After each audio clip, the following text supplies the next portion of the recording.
ಭಗವದ್ಗೀತೆಯ 18ನೇ ಅಧ್ಯಾಯದಲ್ಲಿ ಕೃಷ್ಣ ಅರ್ಜುನನಿಗೆ ಒಂದು ಕರ್ಮ ಆಗಬೇಕಾದರೆ ಅದರ ಹಿಂದೆ ಏನೇನು ಕಾರಣಗಳಿದೆ, ಅದಕ್ಕಿಂತ ಮೊದಲು ಏನೇನು ಕಾರಣವಾಗಿರ್ತದೆ, ಅಂದರೆ ಅವನು ಕರ್ಮ ಮಾಡಲಿಕ್ಕೆ ತೊಡಗಲಿಕ್ಕೆ ಏನೇನು ಅವನಿಗೆ ಕಾರಣವಾಗತ್ತೆ ಅಥವಾ ಏನು ಅವನ ಮೇಲೆ ಪ್ರಭಾವವನ್ನು ಬೀರ್ತದೆ, ಇದನ್ನೆಲ್ಲ ತಿಳಿಸ್ಕೊಂಡು ಬಂದು ಈಗ ತಾನು ತಿಳಿಸ್ತಾ ಇದ್ದಾನೆ. ಜ್ಞಾನಂ ಕರ್ಮ ಚ ಕರ್ತಾ ಚ ತ್ರಿಧೈವ ಗುಣಭೇದತಃ ಪ್ರೋಚ್ಯತೆ ಗುಣಸಂಖ್ಯಾನೇ ಯಥಾವಚ್ಛೃಣು ತಾನ್ಯಪಿ. ನೋಡು ಅರ್ಜುನ, ನಾನು ನಿನಗೆ ಒಂದು ಕರ್ಮ ಆಗಬೇಕಾದ್ರೆ ಯಾವ್ಯಾವ ರೀತಿ ಏನೇನು ಕಾರಣ ಬೇಕು ಅದನ್ನೆಲ್ಲ ತಿಳಿಸ್ಕೊಂಡು ಹೋದೆ. ಆ ಕರ್ಮಕ್ಕೆ ಮೊದಲು ಏನು ಪ್ರಭಾವ ಇರುತ್ತದೆ ಅದನ್ನು ನಾನು ತಿಳಿಸ್ಕೊಂಡು ಬಂದೆ. ಈಗ ಅಂತಹ ಕರ್ಮ, ಆ ಕರ್ಮಕ್ಕೆ ಬೇಕಾಗಿರುವಂತಹ ಜ್ಞಾನ ಹಾಗೂ ಆ ಕರ್ಮ ಮಾಡುವವನು, ಅದೇ ಜ್ಞಾನ ಕರ್ಮ ಕರ್ತ. ಅಂದರೆ ಜ್ಞಾನ ತಿಳುವಳಿಕೆ, ನಂತರ ಕರ್ಮ, ನಂತರ ಆ ಕರ್ಮ ಮಾಡುವಂತಹ ಕರ್ತ. ಇದು ತ್ರಿಧೈವ ಗುಣಭೇದತಃ, 3 ವಿಧವಾಗಿದೆ ಅಂತ ಕೃಷ್ಣ ಹೇಳ್ತಾನೆ.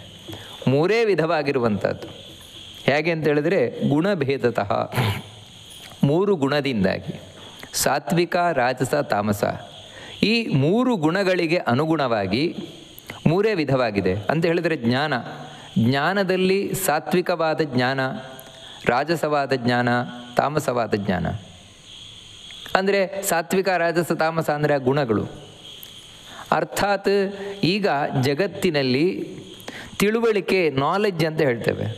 ಈ ತಿಳುವಳಿಕೆ ಅಥವಾ ನಾಲೆಡ್ಜ್ ಅನ್ನುವಂಥದ್ದು 3 ವಿಧವಾಗಿರುತ್ತದೆ. ಯಾರು ಸಾತ್ವಿಕರಿದ್ದಾರೆ, ಸಾತ್ವಿಕರಾದಂತಹ ವ್ಯಕ್ತಿಗಳು, ಅವರೊಳಗೆ ಇರುವಂತಹ ಜ್ಞಾನ ಅದು ಒಂದು ರೀತಿ. ಯಾರು ರಾಜಸರಾದವರಿದ್ದಾರೆ ಅವರೊಳಗೆ ಇರುವಂತಹ ಜ್ಞಾನ ಒಂದು ರೀತಿ. ಯಾರು ತಾಮಸವಾದ ವ್ಯಕ್ತಿಗಳಿದ್ದಾರೆ ಅವರಲ್ಲಿರುವಂತಹ ಜ್ಞಾನ ಬೇರೆ. ಅಂದರೆ ಅವರಿಗೆ ಅರ್ಥ ಆಗೋದು ಈ 3 ರೀತಿ ಅರ್ಥ ಆಗುತ್ತೆ. ಅವರೊಳಗಿರುವಂತಹದ್ದು 3 ರೀತಿ ಇದೆ. ಅದೇ ರೀತಿ ಮಾಡುವ ಕರ್ಮವೂ ಕೂಡ 3 ವಿಧವಾಗಿದೆ. ಸಾತ್ವಿಕರು ಏನಿದ್ದಾರೆ ಅವರು ಮಾಡುವಂತಹ ಕರ್ಮ ಒಂದು ರೀತಿ ಇರ್ತದೆ, ಅಥವಾ ಸಾತ್ವಿಕತೆಯಿಂದ ಕೂಡಿದ ಕರ್ಮ ಒಂದು ರೀತಿ ಇರ್ತದೆ. ರಾಜಸವಾದ ಗುಣದಿಂದ ಕೂಡಿದಂತಹ ಕರ್ಮ ಇನ್ನೊಂದು ರೀತಿ ಇರ್ತದೆ, ತಾಮಸವಾದದ್ರಿಂದ ಕೂಡಿದ ಇನ್ನೊಂದು ರೀತಿ ಇರ್ತದೆ. ಮಾಡುವವನೂ ಕೂಡ ಅಷ್ಟೇ. ಮಾಡುವವನು ಸಾತ್ವಿಕನಾದವನು, ರಾಜಸನಾದವನು, ತಾಮಸನಾದವನು, ಅವನು ಹೇಗಿರ್ತಾನೆ, ಆ ಕರ್ಮ ಮಾಡುವವನೇ ಹೇಗಿರ್ತಾನೆ, ಅದು ನಾನು ನಿನಗೆ ಹೇಳ್ತೇನೆ. ಇದು ಎಲ್ಲಿ ಹೇಳಲ್ಪಟ್ಟಿದೆ ಅಂದರೆ ಪ್ರೋಚ್ಯತೆ ಗುಣಸಂಖ್ಯಾನ ಎನ್ನುವಂತಹ ಒಂದು ಗ್ರಂಥ. ಅಂದರೆ ಗುಣಗಳ ಬಗ್ಗೆ ಚೆನ್ನಾಗಿ ವಿವರಣೆ ಮಾಡುವಂತಹದ್ದು, ಅದನ್ನು ಗುಣಸಂಖ್ಯಾನ ಅಂತ ಹೇಳ್ತಾರೆ. ಅಂದರೆ ಗುಣಗಳ ಬಗ್ಗೆ ಸಂಖ್ಯಾಯತೆ ಚೆನ್ನಾಗಿ ಹೇಳಲ್ಪಡ್ತದೆ. ಅಲ್ಲಿ ಹೇಳಲ್ಪಟ್ಟಿದೆ ಯಥಾವತ್ ಶೃಣು ತಾನ್ಯಪಿ, ಅದನ್ನು ಕೂಡ ನೀನು ಯಥಾವತ್ತಾಗಿ ಕೇಳು ಅಂತ ಹೇಳ್ತಾ ಇದ್ದಾನೆ. ಅಂದರೆ ಕೇಳು ಅಂತ ಯಾಕೆ ಮತ್ತೆ ಒತ್ತು ಕೊಟ್ಟು ಹೇಳ್ತಾ ಇದ್ದಾನೆ? ಯಾಕಂದರೆ ಅರ್ಜುನ ಈಗಾಗಲೇ ಕೇಳ್ತಾನೆ ಭಗವದ್ಗೀತೆ ಇರುವುದರಿಂದಲೇ ಕೃಷ್ಣ ಅವನಿಗೆ ಹೇಳ್ತಾ ಇರುವುದು. ಹಾಗಿದ್ರು ಮತ್ತೆ ಹೇಳ್ತಾನೆ ಯಥಾವತ್ ಶೃಣು ಅಂತ ಹೇಳಿದ್ರೆ ನಾನು ನಿನಗೆ ಯಥಾರ್ಥವಾಗಿ ಹೇಳ್ತೇನೆ, ಹೇಗಿದೆಯೋ ಹಾಗೆ ಹೇಳ್ತೇನೆ, ಕೇಳು ನೀನು. ಅಂದರೆ ಕೇಳು ನೀನು ಅಂದರೆ ಇಲ್ಲಿ ಗಮನವಿಟ್ಟು ಕೇಳು ಅಂತ. ಇದು ಒಬ್ಬ ವ್ಯಕ್ತಿಯ ಸಾಧನೆಯಲ್ಲಿ ಅತ್ಯಂತ ಪ್ರಮುಖವಾಗಿ ಬೇಕಾಗಿರುವಂಥದ್ದು. ಅದನ್ನು ನಾನು ತಿಳಿಸ್ತಾ ಇದ್ದೇನೆ, ಆ ಶಾಸ್ತ್ರದಲ್ಲಿ ಹೇಗಿದೆಯೋ ಹಾಗೆ ನಾನು ತಿಳಿಸ್ತಾ ಇದ್ದೇನೆ ಅಂತ ಕೃಷ್ಣ ತಾನು ತಿಳಿಸ್ಕೊಂಡು ಹೋಗ್ತಾ ಇದ್ದಾನೆ. ಅಂದರೆ ನಾನು ಹೇಳುವ ಮಾತಿಗೆ ಆಧಾರ ಇದೆ, ಇದು ಆಧಾರಪೂರ್ವಕವಾಗಿ ನಾನು ಹೇಳ್ತಾ ಇರುವುದು. ಏನು ಅಂತ ಹೇಳಿದ್ರೆ, ಮೊದಲು ಜ್ಞಾನದ ತ್ರೈವಿಧ್ಯವನ್ನು, ಜ್ಞಾನ ಯಾವ ರೀತಿ 3 ವಿಧವಾಗಿದೆ ಅದನ್ನು ತಿಳಿಸ್ತಾ, ಸರ್ವಭೂತೇಷು ಏನೈಕಂ ಭಾವಮವ್ಯಯಮೀಕ್ಷತೆ ಅವಿಭಕ್ತಂ ವಿಭಕ್ತೇಷು ತಜ್ಞಾನಂ ವಿದ್ಧಿ ಸಾತ್ವಿಕಂ. ಸಾತ್ವಿಕವಾದ ಜ್ಞಾನ ಅಂದರೆ ಯಾವ ರೀತಿ ಇರ್ತದೆ ಅಂದರೆ, ಯಾರು ಸಾತ್ವಿಕರಾದ ಜೀವರಿದ್ದಾರೆ, ಇವಾಗ ದೇವತೆಗಳು, ಬ್ರಹ್ಮಾದಿ ದೇವತೆಗಳೆಲ್ಲರೂ ಸಾತ್ವಿಕರು. ಅವರ ಒಳಗಿರುವಂತಹ ನಾಲೆಡ್ಜ್, ಜ್ಞಾನ ಯಾವ ರೀತಿ ಇದೆ. ಅದೇ ರೀತಿ ಈ ಜಗತ್ತಿನಲ್ಲಿ ಯಾರನ್ನು ನಾವು ಸಾತ್ವಿಕರು ಅಂತ ಹೇಳ್ತೇವೆ ಅವರೊಳಗೆ ಎಂಥ ಜ್ಞಾನ ಇರುತ್ತದೆ. ಅಥವಾ ಇದೊಂದು ಗ್ರಂಥ, ಈ ಗ್ರಂಥ ಸಾತ್ವಿಕವಾದ ಗ್ರಂಥ, ಈ ಗ್ರಂಥ ರಾಜಸವಾದ ಗ್ರಂಥ, ಇದು ತಾಮಸವಾದ ಗ್ರಂಥ. ಹೀಗೆ ನಾವು ಬೇರ್ಪಡಿಸುವುದು ಹೇಗೆ ಅಂತ ಹೇಳಿದ್ರೆ, ಯಾವ ಗ್ರಂಥದಲ್ಲಿ ಸಾತ್ವಿಕವಾದ ಜ್ಞಾನ ಇದೆಯೋ ಅದು ಸಾತ್ವಿಕವಾದ ಗ್ರಂಥ. ಸಾತ್ವಿಕವಾದ ಜ್ಞಾನ ಯಾವುದು ಅದನ್ನು ಇಲ್ಲಿ ಕೃಷ್ಣ ಹೇಳ್ತಾನೆ. ಯಾವ ರೀತಿ ಸಾತ್ವಿಕವಾದ ಜ್ಞಾನ ಇರ್ತದೆ ಅಂತ ಹೇಳಿದರೆ, ಸರ್ವಭೂತೇಷು ಅಂದರೆ ಸಮಸ್ತ ಜೀವರಾಶಿಗಳು.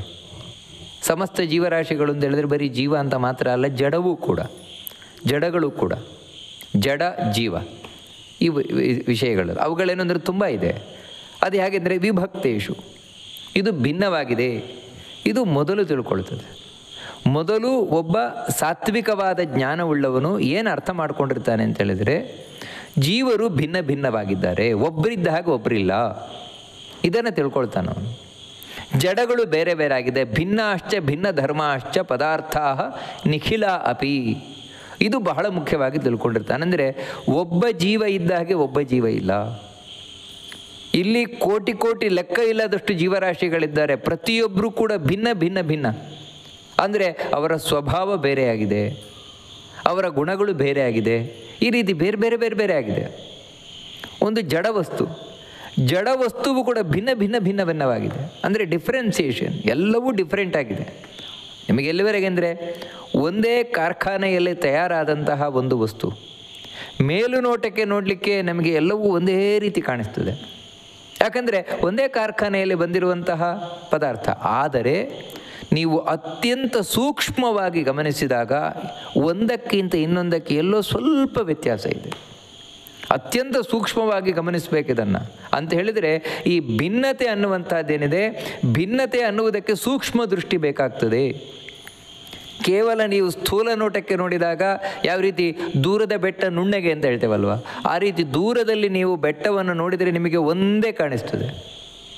ಅದರಲ್ಲಿರುವಂತಹ ವೈವಿಧ್ಯತೆಯೇ ನಿಮಗೆ ಗೊತ್ತಾಗುವುದಿಲ್ಲ, ವಿವಿಧತೆಯೇ ಗೊತ್ತಾಗುವುದಿಲ್ಲ. ಅದೇ ಬೆಟ್ಟವನ್ನು ನಾವು ಹತ್ತಿರದಲ್ಲಿ ಬಂದು ನೋಡಿದ್ವು ಅಂತ ಹೇಳಿದರೆ ಅದರಲ್ಲಿರುವಂತಹ ಮರಗಳು, ಗಿಡಗಳು, ಬಳ್ಳಿಗಳು, ಕಲ್ಲು ಎಲ್ಲವೂ ಬೇರೆ ಬೇರೆ ಬೇರೆ ಬೇರೆ ಬೇರೆ ಆಗಿ ಕಾಣುತ್ತೆ. ಅಂತೇಳಿದರೆ ಒಂದು ವಸ್ತುವನ್ನು ನಾವು ಹತ್ತಿರದಿಂದ ಸೂಕ್ಷ್ಮವಾಗಿ ಗಮನಿಸಿದಾಗ ನಮಗೆ ಅದರಲ್ಲಿರುವಂತಹ ಭಿನ್ನತೆ, ಡಿಫರೆನ್ಸ್ ಗೊತ್ತಾಗ್ತಾ ಹೋಗುತ್ತೆ. ಇಲ್ವಾ, ನೀವು ದೂರದಿಂದಲೇ ನೋಡಿದಿರಾ, ಕಣ್ಣು ಮುಚ್ಚಿಕೊಂಡು ನೋಡಿದಿರಾ, ಎಲ್ಲವೂ ಒಂದೇ ಈ ರೀತಿ ಕಾಣಿಸ್ತದೆ. ಅಂದರೆ ಸಾತ್ವಿಕವಾದ ಜ್ಞಾನ ಯಾವತ್ತೂ ಸೂಕ್ಷ್ಮ ದೃಷ್ಟಿ ಉಳ್ಳದ್ದಾಗಿರ್ತದೆ ಅಂತ ಹೇಳೋದು ಸ್ಪಷ್ಟ. ಸೂಕ್ಷ್ಮ ದೃಷ್ಟಿ ಇರ್ತದೆ, ಅಲ್ಲೊಂದು ಚಿಕಿತ್ಸಕ ದೃಷ್ಟಿ ಇರ್ತದೆ. ಅಂದರೆ ಯೋಚನೆಯಿಂದ ತುಂಬಿಕೊಂಡಿರ್ತದೆ ಹೊರತು ಏನೋ ತಾನು ನಿದ್ರೆಯಲ್ಲಿ ನೋಡಿದಾಗೆ ಸೋಮಾರಿತನದಲ್ಲಿ ತಿಳ್ಕೊಂಡಾಗಿ ತಿಳ್ಕೊಳ್ಳಲ್ಲ. ಅದಕ್ಕಾಗಿಯೇ ಅಲ್ಲಿ ಏನಿರ್ತದೆ ಮೊದಲೇನೇ ಆದಾಗಿ ಸರ್ವಭೂತೇಷು ವಿಭಕ್ತೇಷು ಸರ್ವಭೂತೇಷು, ಜೀವರಾಶಿಗಳು ಭಿನ್ನ ಭಿನ್ನರಾಗಿದ್ದಾರೆ. ಭಿನ್ನ ಭಿನ್ನರಾಗಿದ್ದರೂ ಕೂಡ ಯಾವ ರೀತಿ ಭಿನ್ನರಾಗಿದ್ದಾರೆ ಅಂತ ಹೇಳಿದ್ರೆ, ಬೇರೆ ಬೇರೆ ಆಗಿದ್ದಾರೆ ಅಂದರೆ ಹೆಚ್ಚು ಕಮ್ಮಿಯಿಂದ. ಅಂದರೆ ಕೆಲವರು ಹೆಚ್ಚಿದ್ದಾರೆ, ಕೆಲವರು ಕಮ್ಮಿ ಇದ್ದಾರೆ. ಈ ರೀತಿ ಅವರಲ್ಲೊಂದು ತಾರತಮ್ಯ ಇದೆ, ವ್ಯತ್ಯಾಸ ಇದೆ. ಇದನ್ನು ಕೂಡ ಸ್ಪಷ್ಟವಾಗಿ ತಿಳ್ಕೊಂಡಿರ್ತಾರೆ. ಒಬ್ಬ ಜೀವನಿಗಿಂತ ಒಬ್ಬ ಜೀವ ಬೇರೆಯಾಗಿದ್ದಾನೆ ಅಂದರೆ ಎಲ್ಲ ಜೀವರು ಒಬ್ಬನೇ ಅಲ್ಲ, ಒಂದೇ ಅಲ್ಲ, ಎಲ್ಲ ಜೀವರು ಒಂದೇ ಅಲ್ಲ. ಯಾಕೆ ಈ ರೀತಿ ತಿಳ್ಕೊಳ್ಳಲ್ಲ ಅಂತ ಹೇಳಿದ್ರೆ, ನಾನಿದೇ ಹೇಳಿದ್ದು, ಅವನು ಯೋಚನೆ ಮಾಡಿ ಸೂಕ್ಷ್ಮವಾಗಿ ತಿಳ್ಕೊಂಡಿರ್ತಾರೆ. ಎಲ್ಲ ಜೀವರು ಒಂದೇ ಅಂದರೆ, ಇವಾಗ ನಾನು ನೀವು ಒಂದೇ ಆದರೆ ನಿಮ್ಮ ಕಷ್ಟ ಸುಖ ನನಗೆ ಗೊತ್ತಾಗಬೇಕಲ್ವ? ಯಾಕೆ ಗೊತ್ತಾಗೋದಿಲ್ಲ? ನಿಮ್ಮ ಕಷ್ಟ ಸುಖ ನನಗೆ ಯಾಕೆ ಗೊತ್ತಾಗೋದಿಲ್ಲ? ನೀವು ಬೇರೆ ನಾನು ಬೇರೆ ಆದ್ದರಿಂದಲೇ ಗೊತ್ತಾಗೋದಿಲ್ಲ ಅಲ್ರಿ. ದೇಹ ಬೇರೆ ಬೇರೆ ಅಲ್ವಾ? ದೇಹ ಬೇರೆ ಬೇರೆ ಆದರೂ ಕೂಡ ಜೀವ ಒಂದೇ ಅಲ್ವಾ? ಒಳಗಿರುವ ಜೀವ ಒಂದೇ ತಾನೇ. ಯಾವ ರೀತಿ ಅಂತ ಹೇಳಿದರೆ, ಇವಾಗ ಮೊಬೈಲ್ಗಳು ಬೇರೆ ಬೇರೆ ಇರ್ಬೋದು, ಆದರೆ ಅದಕ್ಕೆ ಬರುವ ಸಿಗ್ನಲ್ಗಳು ಒಂದೇ ಅಲ್ವಾ? ಸಿಗ್ನಲ್ಗಳು ಒಂದೇ ಆದ್ದರಿಂದಲೇ ನನಗೂ ನಿಮಗೂ ಕಾಂಟ್ಯಾಕ್ಟ್ ಮಾಡಲಿಕ್ಕಾಗತ್ತೆ ಮೊಬೈಲಿನ ಪ್ರಕಾರ. ಇಲ್ಲದೇ ಇದ್ದರೆ ಅದರಲ್ಲಿ ಬರುವ ಸಿಗ್ನಲ್ಗಳು ಬೇರೆ ಬೇರೆ ಫ್ರೀಕ್ವೆನ್ಸಿಯಿಂದ, ಅಂದರೆ ಬೇರೆ ಬೇರೆ ತರಂಗಾಂತರದಿಂದ ಕೂಡಿದೆ ಅಂತ ಹೇಳಿದರೆ ನಮಗೂ ನಿಮಗೂ ಅದರಿಂದ ಆ ಮೊಬೈಲ್ನ ಮೂಲಕ ನಾವು ಕಾಂಟ್ಯಾಕ್ಟ್ ಮಾಡಲಿಕ್ಕೆ ಅಥವಾ ಸಂಬಂಧ ಬೆಳೆಸಲಿಕ್ಕೆ ಆಗೋದಿಲ್ಲ. ಹಾಗೆಯೇ ಜೀವ ಒಬ್ಬನೇ ಆಗಿದ್ದ ಪಕ್ಷದಲ್ಲಿ ದೇಹ ಬೇರೆ ಆದರೂ ಕೂಡ ಒಳಗಿನಿಂದ ಅದಲಾದರೂ ಗೊತ್ತಾಗಬೇಕಲ್ವ ನಿಮ್ಮ ಕಷ್ಟ ಸುಖ ಏನು ಅಂತ? ಗೊತ್ತಾಗೋದಿಲ್ವಲ್ಲ. ಕಾರಣ ಏನಂದರೆ ಆ ಜೀವನಲ್ಲಿಯೇ ವ್ಯತ್ಯಾಸ ಇದೆ. ನೀವು ಬೇರೆಯೇ ಜೀವ, ನಾನು ಬೇರೆಯೇ ಜೀವ, ಅವರು ಬೇರೆಯೇ ಜೀವ. ಎಲ್ಲರೂ ಒಬ್ಬನೇ ಅಲ್ಲ. ಎಲ್ಲರೂ ಒಬ್ಬನೇ ಇದ್ದ ಪಕ್ಷದಲ್ಲಿ ಈ ಜಗತ್ತಿನಲ್ಲಿ ನಾವು ಒಬ್ಬರಿಗೆ ಗೌರವ ಕೊಡಲಿಕ್ಕೆ ಏನು ಕಾರಣವೇ ಇಲ್ಲ. ಅವರು ದೊಡ್ಡವರು ಅಂತ ಗೌರವ ಕೊಡ್ತೇವೆ, ತಿಳಿದವರು ಅಂತ ಗೌರವ ಕೊಡ್ತೇವೆ. ಯಾಕೆ ಗೌರವ ಕೊಡ್ತೇವೆ ಅಂದರೆ, ಅವರು ಹಿರಿಯರಪ್ಪ ಅಂದರೆ ಅವರಲ್ಲಿ ಹಿರಿತನ ಇದೆ, ವ್ಯತ್ಯಾಸ ಇದೆ, ನನ್ನಲ್ಲದಿಲ್ಲ.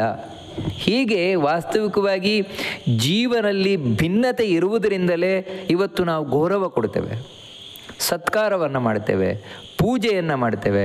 ಇದಕ್ಕೆಲ್ಲ ಕಾರಣ ಏನು ಅಂತ ಹೇಳಿದರೆ ಈ ವ್ಯತ್ಯಾಸ ಇರುವಂಥದ್ದು. ಅದು ಅವರ ಆ ತಾರತಮ್ಯಕ್ಕನುಗುಣವಾಗಿ ನಾವು ಗೌರವವನ್ನು ಕೊಡ್ತೇವೆ.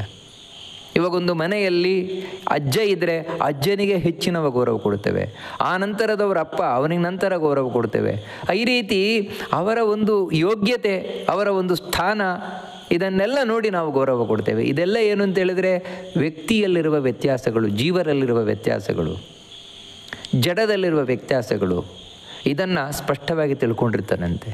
ಅಂದರೆ ಯಾವ ಗ್ರಂಥ ಇದನ್ನು ಸ್ಪಷ್ಟವಾಗಿ ಹೇಳ್ತಾ ಇದೆ, ಯಾವ ವ್ಯಕ್ತಿಯಲ್ಲಿ ಇಂತಹ ಸ್ಪಷ್ಟವಾದ ತಿಳುವಳಿಕೆ ಇದೆ, ಅವನು ಸಾತ್ವಿಕವಾದ ಜ್ಞಾನವುಳ್ಳ ವ್ಯಕ್ತಿಯಿಂದ. ಅಷ್ಟು ಮಾತ್ರ ಅಲ್ಲ, ಇಷ್ಟು ವ್ಯತ್ಯಾಸವನ್ನು ತಿಳ್ಕೊಂಡಲ್ವಾ, ತಿಳಿದುಕೊಂಡರೂ ಕೂಡ ಅಲ್ಲಿ ಅವನೇನು ತಿಳ್ಕೊಳ್ತಾನೆ ಅಂದರೆ ಅವಿಭಕ್ತಂ ಭಾವಂ ಅವ್ಯಯಂ ಭಾವಂ ಈಕ್ಷತೆ. ಏನ ಯಾವ ವ್ಯಕ್ತಿಯಿಂದ ಏಕಂ ಭಾವಂ, ಈ ಎಲ್ಲ ಜೀವರ ಒಳಗೆ, ಎಲ್ಲ ಜಡದ ಒಳಗೆ ಇರುವಂತಹ ಭಾವ ಅಂತ ಹೇಳಿದರೆ ಯಾವತ್ತೂ ಇರುವಂಥವನು, ಭವತಿ ಇತಿ ಭಾವ, ಯಾವತ್ತೂ ಇರುವವನು ಅದೇ ದೇವರು. ಅವನು ಒಬ್ಬನೇ, ಏಕಂ, ಅವನು ಒಬ್ಬನೇ. ಈ ಜೀವರಲ್ಲಿ ವ್ಯತ್ಯಾಸ ಇರಬಹುದು, ಆದರೆ ಈ ಜೀವರೆಲ್ಲರ ಒಳಗೂ ಇರುವಂತಹ ಭಗವಂತ ಒಬ್ಬನೇ ಆಗಿದ್ದಾನೆ. ಅವನೇ ಆಗಿದ್ದಾನೆ ಅವಿಭಕ್ತಂ, ಅವನಲ್ಲಿ ವ್ಯತ್ಯಾಸ ಇಲ್ಲ. ಇವರಲ್ಲಿ ವ್ಯತ್ಯಾಸ ಇರುವಾಗ ಅವನಲ್ಲಿ ವ್ಯತ್ಯಾಸ ಇಲ್ಲ. ಯಾಕಂದರೆ ಈ ಎಲ್ಲ ಮಾತುಗಳನ್ನು ಕೃಷ್ಣ ಹಿಂದೆ ಹೇಳಿದ್ದೇ ಇಲ್ಲಿ ಹೇಳ್ತಾ ಇರುವಂಥದ್ದು. ಸ್ಪಷ್ಟವಾಗಿ ಹಿಂದೆ ಹೇಳಿದ್ದಾನೆ ಕೃಷ್ಣ ಇದನ್ನು. ಬ್ರಾಹ್ಮಣೇ ಗವಿ ಹಸ್ತಿನಿ ಶುನಿಚೈವ ಶ್ವಪಾಕೇಚ ಪಂಡಿತಾ ಸಮದರ್ಶಿನಃ ಅಂತ ಇದನ್ನೇ ಹೇಳಿದ್ದ. ಒಂದು ನಾಯಿಯ ಒಳಗೆ, ಒಂದು ದನದ ಒಳಗೆ, ಒಬ್ಬ ಬ್ರಾಹ್ಮಣನ ಒಳಗೆ, ಒಬ್ಬ ಚಂಡಾಲನೊಳಗೆ, ಪ್ರತಿಯೊಂದರ ಒಳಗೂ ಇರುವ ದೇವರು ಒಬ್ಬನೇ ಆಗಿದ್ದಾನೆ. ಅವನಲ್ಲಿ ವ್ಯತ್ಯಾಸ ಇಲ್ಲ. ನೋಡಿ, ಇದನ್ನು ಕೃಷ್ಣ ತಿಳಿಸ್ತಾ ಹೇಳಿದ, ಒಂದು ನಾಯಿ, ಒಂದು ಹಸು, ಅಂದರೆ ನಾಯಿ ಬೇರೆ, ಹಸು ಬೇರೆ. ಒಬ್ಬ ಚಾಂಡಾಲ, ಒಬ್ಬ ಬ್ರಾಹ್ಮಣ, ಬ್ರಾಹ್ಮಣ ಬೇರೆ, ಚಾಂಡಾಲ ಬೇರೆ. ಅಂದರೆ ಹೀಗೆ ಇವರೆಲ್ಲರೂ ಜೀವರು. ಈ ಜೀವರಲ್ಲಿ ವ್ಯತ್ಯಾಸ ಇದೆ ಅಂತ ಕೃಷ್ಣ ಹಿಂದೆ ಸ್ಪಷ್ಟ ಹೇಳಿದಾನಲ್ವ. ಆದರೆ ಅವರೊಳಗೆ ಇರುವಂತಹ ಭಗವಂತ ಒಬ್ಬನೇ, ಅವನಲ್ಲಿ ವ್ಯತ್ಯಾಸ ಇಲ್ಲ. ಅದಕ್ಕೆ ಅವಿಭಕ್ತಂ ಅಂದರೆ ವ್ಯತ್ಯಾಸ ಇಲ್ಲ ಅಂತ ಹೇಳಿದ್ರೆ ಮೇಲೂ ಕೀಳು ಇಲ್ಲ. ಒಳಗಿರುವ ದೇವರಲ್ಲಿ ಮೇಲೂ ಕೀಳು ಇಲ್ಲ. ನಾಯಿಯ ಒಳಗಿರುವ ದೇವರು ಕೀಳಲ್ಲ, ಹಸುವಿನ ಒಳಗಿರುವ ದೇವರು ಮೇಲಲ್ಲ, ಬ್ರಾಹ್ಮಣನ ಒಳಗಿರುವ ದೇವರು ಮೇಲಲ್ಲ, ಚಾಂಡಾಲನ ಒಳಗಿರುವ ದೇವರು ಕೀಳಲ್ಲ. ಮತ್ತು ಇವರೆಲ್ಲರ ಒಳಗೂ ಇರುವ ದೇವರು ಒಬ್ಬನೇ. ಅವನು ಯಾವತ್ತೂ ಕೂಡ ಶ್ರೇಷ್ಠನಾಗೇ ಇರುವಂಥವನು ಅಲ್ಲ. ಹಾಗಿದ್ರೆ ಇದು ಮೇಲು ಕೀಳು ಅಂತ ಈ ಭಾವನೆ ಯಾಕೆ ಅಂದರೆ ಆ ಭಾವನೆಗೆ ಕಾರಣ ಆ ಜೀವನ ಯೋಗ್ಯತೆ. ಆ ಜೀವನ ಯೋಗ್ಯತೆಯಿಂದಾಗಿ ಮೇಲು ಕೀಳು ಅಂತ ಬರ್ತದೆ. ಇವಾಗ ಉದಾಹರಣೆಗೆ ಹೇಳುವುದಾಗಿದ್ದರೆ, ಒಂದು ನಾಯಿ ಇರ್ಬೋದು, ಒಂದು ಹಸು ಇರ್ಬೋದು. ನಾಯಿಯನ್ನು ಶ್ರೇಷ್ಠವಾದದ್ದು ಅಂತ ನಾವು ಪರಿಗಣನೆ ಮಾಡಲ್ಲ. ಹೇಗೆ? ಹಸುವಿನ ಹಾಗೆ. ಅದಕ್ಕೆ ಹಸುವಿನ ಹಾಗೆ ಪೂಜೆ ಮಾಡೋಲ್ಲ. ಯಾಕೆ? ಕಾರಣ ಏನು?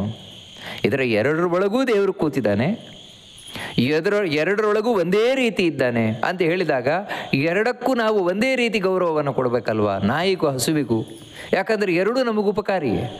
ಹಸುವು ಕೂಡ ನಮಗೆ ಉಪಕಾರವೇ ಮಾಡ್ತದೆ, ನಾಯಿಯೂ ಕೂಡ ನಮಗೆ ಉಪಕಾರವೇ ಮಾಡ್ತದಲ್ವ.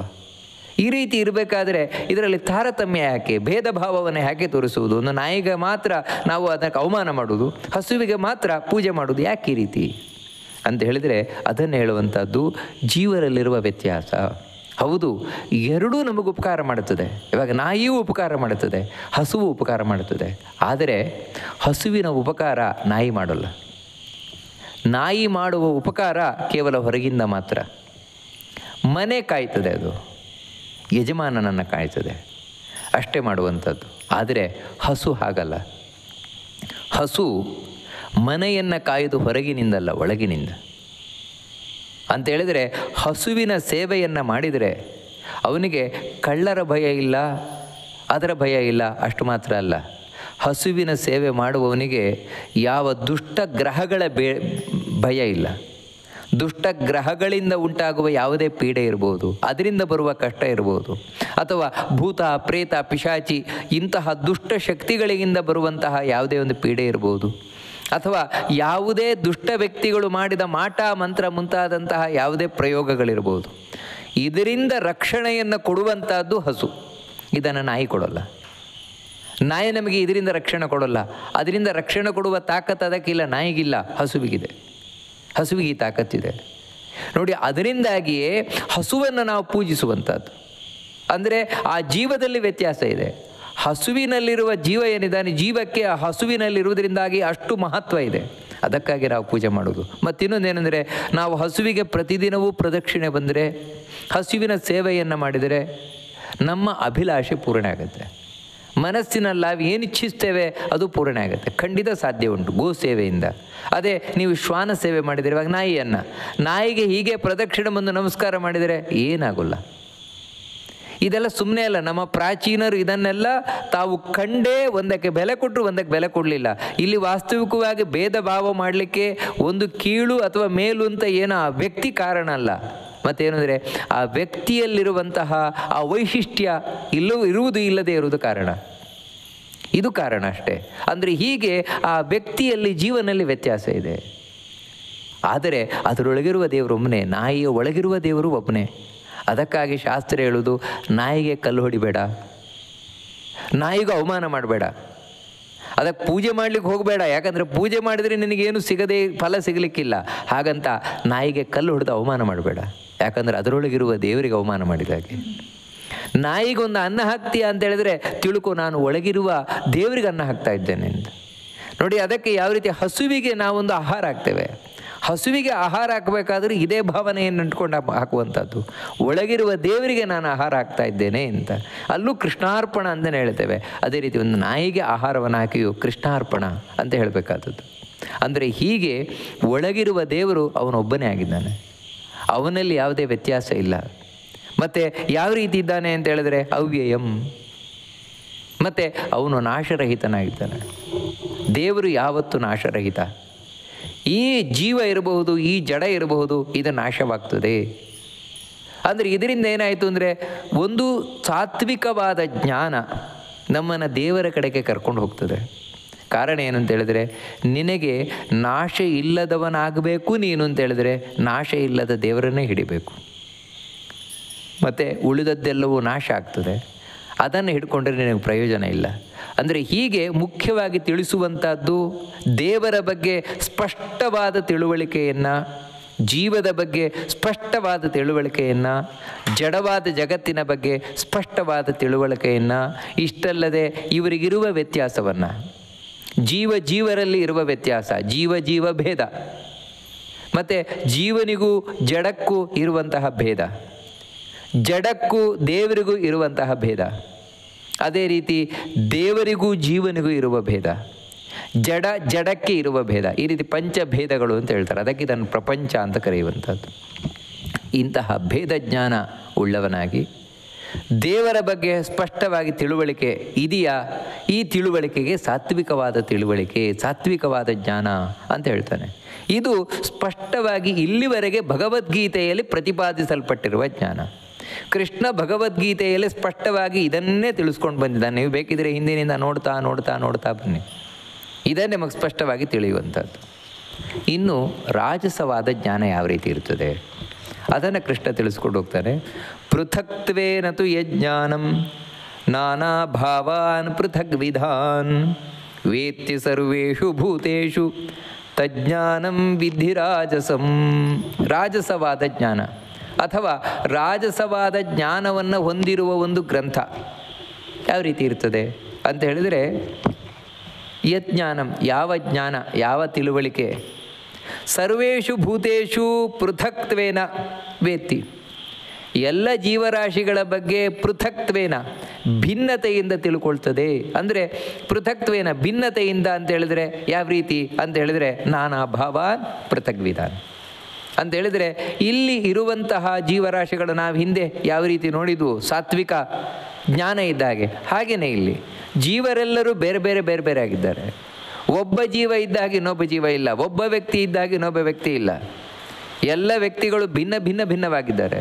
ಅದೇ ರೀತಿ ಇಲ್ಲಿರುವಂತಹ ಜಡ ವಸ್ತುಗಳು ಒಂದಿದ್ದಾಗ ಇನ್ನೊಂದಿಲ್ಲ, ಇಲ್ಲಿ ಡಿಫರೆನ್ಸ್ ಇದೆ. ಮತ್ತು ಪ್ರತಿಯೊಂದರಲ್ಲೂ ಅದರದ್ದೇ ಆದ ಸ್ಪೆಷಾಲಿಟಿ ಇದೆ.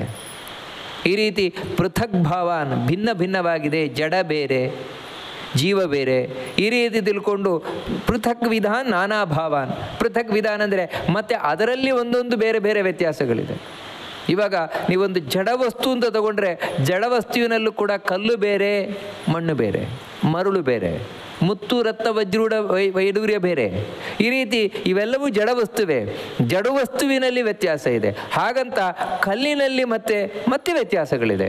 ಕಲ್ಲಿನಲ್ಲಿಯೂ ಕೂಡ ಇದೊಂದು ಸಾಧಾರಣವಾದ ಕಲ್ಲು, ಇದೊಂದು ಅಮೃತಶಿಲೆ ಕಲ್ಲು, ಇದೊಂದು ಕಪ್ಪು ನೋಡಿ, ಅದರಲ್ಲಿ ವ್ಯತ್ಯಾಸ ಇದೆ.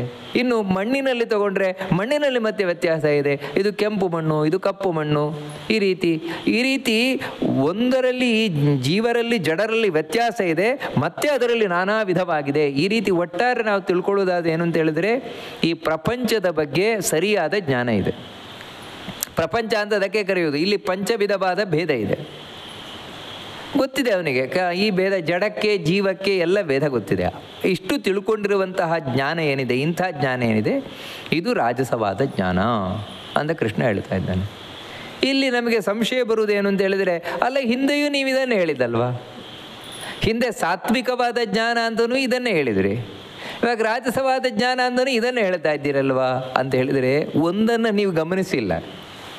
ಸಾತ್ವಿಕ ಜ್ಞಾನಕ್ಕೆ ರಾಜಸ ಜ್ಞಾನಕ್ಕೆ ಇರುವಂತಹ ಮುಖ್ಯವಾದ ವ್ಯತ್ಯಾಸ ಏನು ಅಂತ ಹೇಳಿದರೆ, ಸಾತ್ವಿಕ ಜ್ಞಾನದಲ್ಲಿ ಬರೀ ಜೀವರ ಬಗ್ಗೆ ಜಡದ ಬಗ್ಗೆ ಮಾತ್ರ ಹೇಳಿದ್ದಲ್ಲ, ದೇವರ ಬಗ್ಗೆ ಹೇಳಿದ್ದಾರೆ.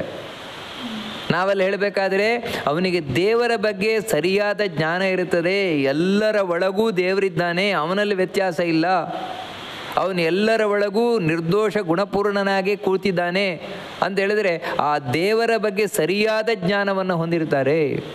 ನೋಡಿ, ಇಲ್ಲಿ ದೇವರ ಬಗ್ಗೆ ಹೇಳಲೇ ಇಲ್ಲ. ರಾಜಸವಾದ ಜ್ಞಾನದಲ್ಲಿ ಆಗಬೇಕಾದ್ರೆ ದೇವರ ಬಗ್ಗೆ ಒಂಚೂರು ಕೃಷ್ಣ ಹೇಳೇ ಇಲ್ಲ. ಕಾರಣ ಏನು ಅಂತ ಹೇಳಿದ್ರೆ, ಅವರಿಗೆ ಜಗತ್ತಿನ ಬಗ್ಗೆ ಸರಿಯಾದ ಜ್ಞಾನ ಇರ್ತದೆ, ಆದರೆ ದೇವರ ಬಗ್ಗೆ ಸರಿಯಾದ ಜ್ಞಾನ ಇರೋಲ್ಲ. ಇದು ರಾಜಸವಾದ ಜ್ಞಾನ. ಹೇಗೆ ಅಂದರೆ ನಮ್ಮ ಹಾಗೆ ನೋಡಿ, ನಮಗೆ ಈ ಜಗತ್ತಿನ ಬಗ್ಗೆ ಸರಿಯಾದ ಜ್ಞಾನ ಇದೆ.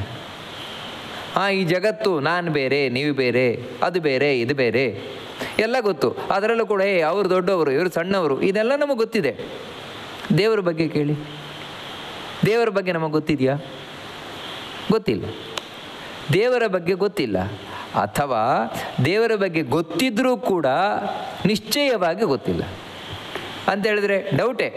ಇವಾಗ ಕೇಳ್ತೇವೆ, ಭಗವದ್ಗೀತೆ ಕೇಳ್ತೇವೆ, ಮಹಾಭಾರತ ಕೇಳ್ತೇವೆ, ಭಾಗವತ ಕೇಳ್ತೇವೆ, ಎಲ್ಲ ಕೇಳ್ತೇವೆ. ಕೇಳಿದರೂ ಕೂಡ ನಮಗೆ ದೇವರ ಬಗ್ಗೆ ನಿಶ್ಚಯವಾದ ಜ್ಞಾನ ಅಂತ ಹೇಳಿದ್ರೆ ಇಲ್ಲ, ದೇವರು ಇದ್ದೇ ಇದ್ದಾನೆ, ದೇವ್ರ ರಕ್ಷಣೆ ಮಾಡೇ ಮಾಡ್ತಾನೆ, ದೇವ್ರು ಈ ರೀತಿ ಇದ್ದಾನೆ ಅಂತ ದೇವರ ಬಗ್ಗೆ ಕರೆಕ್ಟು ನಾಲೆಜ್ ಇದೆಯಾ? ಇಲ್ಲ. ಇಷ್ಟು ಕೇಳಿದರೂ ಕೂಡ ನಮಗೆ ದೇವರ ಬಗ್ಗೆ ಕಡೆಗೊಂದು ಡೌಟ್ ಇದ್ದೇ ಇರ್ತದೆ, ಸಂಶಯ ಇದ್ದೇ ಇರ್ತದೆ.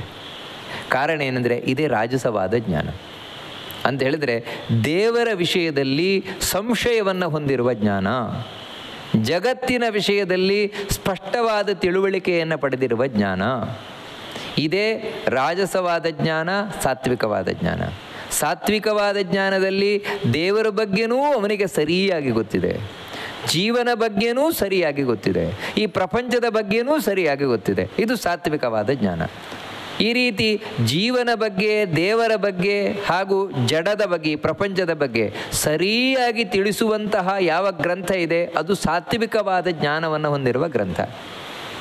ಜಗತ್ತಿನ ಬಗ್ಗೆ ಮಾತ್ರ ತಿಳಿಸುವಂಥದ್ದು, ದೇವರ ಬಗ್ಗೆ ಏನೂ ತಿಳಿಸೋಲ್ಲ. ದೇವರ ಬಗ್ಗೆ ತಿಳಿಸಿದರೂ ಡೌಟೇ. ಇದು ರಾಜಸವಾದ ಗ್ರಂಥ. ಇಂಥದ್ದು ರಾಜಸವಾದ ಗ್ರಂಥ. ನಾವಿವತ್ತು ಹೆಚ್ಚು ನೋಡ್ತೇವಲ್ವ, ವೈಜ್ಞಾನಿಕ ಗ್ರಂಥಗಳು ಅದು ಇದೆಲ್ಲ ನಿಮಗೆ ಜಗತ್ತಿನ ಬಗ್ಗೆ ಕರೆಕ್ಟಾಗಿ ತಿಳಿಸ್ಕೊಡ್ತದೆ. ಅದಕ್ಕೋಸ್ಕರ ಆ ವೈಜ್ಞಾನಿಕ ಗ್ರಂಥಗಳನ್ನು ನಾವು ಇಟ್ಕೊಂಡು ಇಲ್ಲಿ ಏನೇ ಪ್ರಯೋಗ ಮಾಡಿದರೂ ಕೂಡ ನಿಮಗೆ ಸರಿಯಾದ ಫಲಿತಾಂಶ ಸಿಗತ್ತೆ. ಆದರೆ ದೇವರ ಬಗ್ಗೆ ಇಲ್ಲ, ಏನೂ ಮಾಹಿತಿ ಸಿಗೋಲ್ಲ ನಿಮಗೆ.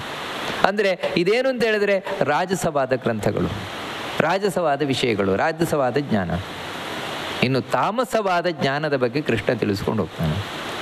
ಯತ್ತು ಕೃಷ್ಣವದೇಕಸ್ಮಿನ್ ಕಾರ್ಯೇ ಸಕ್ತಮಹೈತುಕಂ ಅತತ್ವಾರ್ಥವದಲ್ಪಂಚ ತತ್ತಾಮಸಮುದಾಹೃತಂ. ತಾಮಸವಾದ ಜ್ಞಾನ, ಅದನ್ನು ಕೃಷ್ಣ ವಿವರಣೆ ಕೊಟ್ಟದ್ದೇ ಒಂದು ರೀತಿ ವಿಚಿತ್ರವಾಗಿ. ಈ ತಾಮಸವಾದ ಜ್ಞಾನವನ್ನು, ಇದು ಹೇಗಿರ್ತದೆ ತಾಮಸವಾದ ಜ್ಞಾನ ಅಥವಾ ಇಂಥ ತಾಮಸವಾದ ತಿಳುವಳಿಕೆಯನ್ನು ಬಿತ್ತುವ ಗ್ರಂಥ, ಅದೇ ತಾಮಸವಾದ ಗ್ರಂಥ. ತಾಮಸವಾದ ತಿಳುವಳಿಕೆಯನ್ನು ನಮಗೆ ಕೊಡುತ್ತದೆ ಅಂಥ ಗ್ರಂಥ. ಅದು ಹೇಗಿರುತ್ತೆ ಅಥವಾ ಆ ವ್ಯಕ್ತಿ ಆ ಜ್ಞಾನ ಹೇಗಿರುತ್ತೆ ಅಂತ ಹೇಳಿದ್ರೆ, ಎತ್ತು ಯಾವ ಜ್ಞಾನವಾದರೂ ಕೃಷ್ಣವತ್ ಏಕಸ್ಮಿನ್ ಕಾರ್ಯೇ ಸಕ್ತಂ. ಈ ಶ್ಲೋಕದಲ್ಲಿ ಕೃಷ್ಣ ಜೀವನನ್ನು ಜೀವ ಅಂತ ಕರೆಯದೆ ಕಾರ್ಯ ಅಂತ ಕರೆದಿದ್ದಾನೆ. ಯಾಕೆ ಜೀವನನ್ನು ಕಾರ್ಯ ಅಂತ ಕರೆದಿದ್ದಾನೆ? ಬೇಕು ಅಂತಲೇ. ಅದೇ ರೀತಿ ದೇವರನ್ನು ದೇವರು ಬ್ರಹ್ಮ ಅಲ್ಲ ವಿಷ್ಣು ಅಂತೆಲ್ಲ ಕರೆಯದೆ ಕೃಷ್ಣವತ್ ಅಂತ ಕರೆದಿದ್ದಾನೆ, ಕೃಷ್ಣ ಅಂತ ಕರೆದಿದ್ದಾನೆ. ಕೃಷ್ಣ ಅಂತ ಹೇಳಿದರೆ ಏನು? ಕೃಷ್ಣ ಅಂತ ಹೇಳಿದರೆ ಪೂರ್ಣ ಅಂತ ಅರ್ಥ. ಕಾರ್ಯ, ಕಾರ್ಯ ಅಂದರೆ ಜೀವ ಅಂತ ಅರ್ಥ. ಯಾಕೆ ಜೀವನನ್ನು ಕಾರ್ಯ ಅಂತ ಕರೀತಾನೆ ಅಂತ ಹೇಳಿದರೆ, ಇವನ ವಿಷಯದಲ್ಲಿ ಒಂದು ಕಾರ್ಯ ಆಗಬೇಕಾಗಿದೆ. ಜೀವನ ವಿಷಯದಲ್ಲಿ ಯಾವ ರೀತಿ, ಇವಾಗ ಒಂದು ಮಡಿಕೆ ಆಗಬೇಕು ಅಂತ ಹೇಳಿದ್ರೆ ಮಣ್ಣಿದೆಯಲ್ವಾ, ಮಣ್ಣಿನಿಂದ ಮಡಿಕೆ ಮಾಡ್ತೇವೆ. ಹಾಗಿದ್ರೆ ಮಡಿಕೆಗೆ ಕಾರಣವಾಗದದ್ದು ಯಾವುದು? ಮಣ್ಣು. ಮಣ್ಣಿನಿಂದಾಗಿ ಮಡಿಕೆ ಎಂಬಂತಹ ಒಂದು ಕಾರ್ಯವಾಗಿದೆ.